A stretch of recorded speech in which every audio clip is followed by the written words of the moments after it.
Привет, друзья! Как всегда, вы на канале Грибоед. И сегодня я зашел в чащу леса. Нет, не специально за каким-то конкретным грибом, потому что пока что грибов практически нет в лесу. Но я надеюсь, все-таки найду что-нибудь интересное. Как вы знаете прекрасно, лес всегда предоставляет какие-то сюрпризы. Поэтому я очень надеюсь, что сегодня они нас тоже ждут. Так что вперед!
Весна явно входит в свои полномочия. Весь лес сейчас покрывается разными цветами, вот такими лесными. Преображается полностью. А вот какая-то нора. Кто-то там живет. Алло, есть кто дома?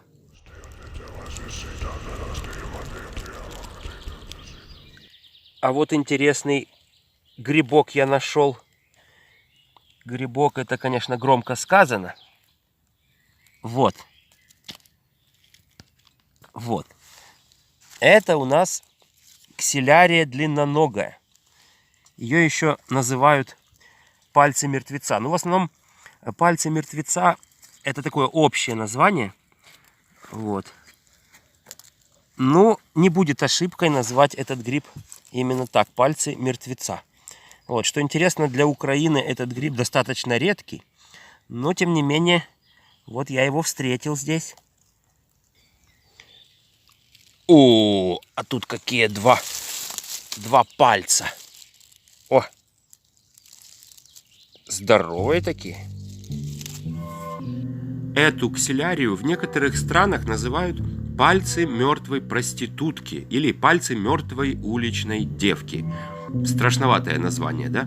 Кстати, вполне возможно, что это ксилярия многообразная. Длинноногая отличается более изящной формой, но в целом они очень похожи. Эти грибы-пальцы перезимовали, многие почти засохли, поэтому внешне точно определить сложно.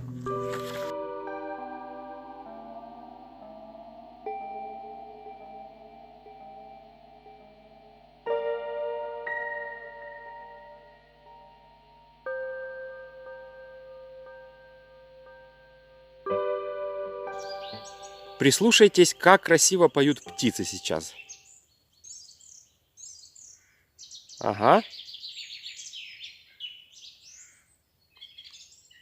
Но я не имею в виду ворону, конечно. Так, о, а ну-ка. А ну-ка, ну-ка, ну-ка, ну-ка. Ух ты! Смотрите, какой грибок.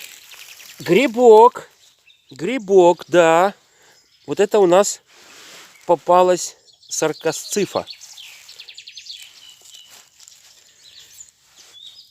Саркосцифа алая, ее еще называют эльфова чаша. Но вот она действительно похожа на такую маленькую чашечку. Это гриб мало того, что съедобный, он еще считается лечебным грибом. Я возьму эти два экземплярчика. Да, и растет он на упавших гнилых деревьях в том числе. Вот какая интересная саркосцифа, видите, приросла, прям приросла к этой палочке гнилой. Вот. Внутри она ярко-красного цвета. Что интересно, этот гриб, как правило, является экологическим индикатором, как бы. То есть не растет саркосцифа рядом с большими городами в экологически плохих условиях. То есть это значит, что место, где я нахожусь, экологически чистое. А это приятно. О, еще одна чашечка. Еще одна маленькая чашечка. Ай, красивый, яркий грибок такой. Тоже возьму обязательно. Ну, особой пользы от такого количества саркосцифы, конечно, я не получу. Но как украшение салата, конечно же, она пойдет. О, и еще саркосцифочка малюсенькая. О, на дереве, на деревяшечке. Вот, ну совсем маленькая, да? Вот такая вот. Чашечка даже не до конца открылась у этих грибочков. Малютка. О, присосалась. Ага. Хе-хе. О, какая.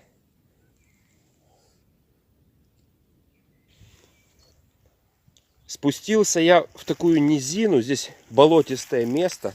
И он даже, видите, какой-то ручеек тут течет. Гнилые деревья, трутовики. И вот что я здесь обнаружил. Здесь у нас растет, ну не так уж много, но растет черемша. Видите, вот такие вот кустики маленькие, ну небольшие, поодиночке растет. Ну так я могу себе сделать отличный весенний, витаминный, полезный салат. Так, ну что, буду сейчас собирать. О, ой-ой-ой-ой-ой-ой. Так, еще можно утопиться здесь. Ну, пока грибов нет. Зато растет зелень. О, кстати говоря, и крапивка здесь. Вот, смотрите. Маленькая. Ай. О, и крапивка есть. Да. Ого! А вот смотрите, какая плантация этой черемши. Ничего себе. Вот это она поодиночке встречалась, а здесь ее можно нарвать и сделать не только салат, но еще зеленый борщ.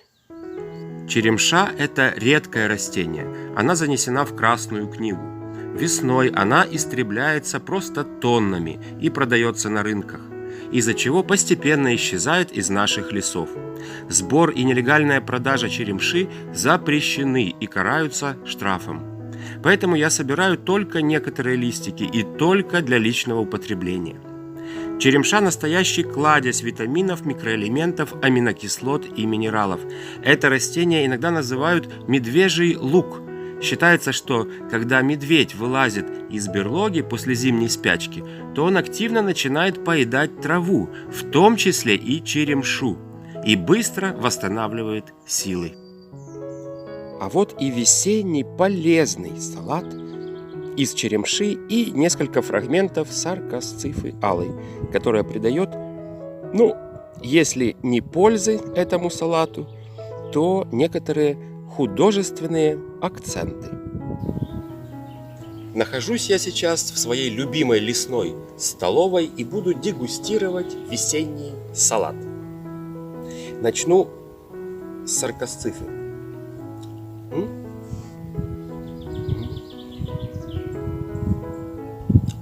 Кстати, есть грибной вкус, так что неправда, что этот гриб совсем безвкусный. Так.